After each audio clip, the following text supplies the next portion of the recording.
中央航空空服人员在破病上班煞不幸过往去，这也引起劳工请假的权益嘛受到大家的关注啊。即摆呢是有工会团体呢是去到劳动部外口来抗议，希望劳动部会当定出这明确的请假的规范，让劳工免惊受罚。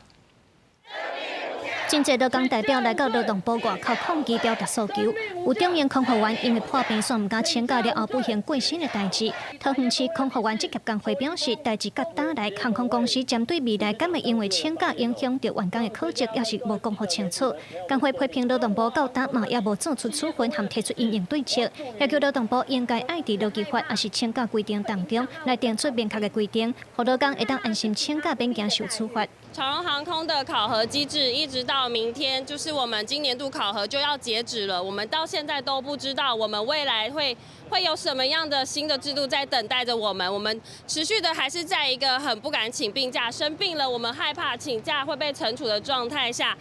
另外，嘛传出介成有自封达压工会的代志，有工会代表抗议讲，会议基金会调工刁难工会的员工请会务假，也毋过会务假是工会法和工会干部的合法权利。工会表示，对去年开始，基金会都用各种理由不准工会的员工请假，就连今年6月劳资会和解会议了后，也阁继续刁难，唔互人请假。工会希望劳动部出面主持公道。我们也是都直接跟新北劳工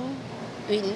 申请上课，然后他还是 驳回了我们的请假，然后我们大家后来都是用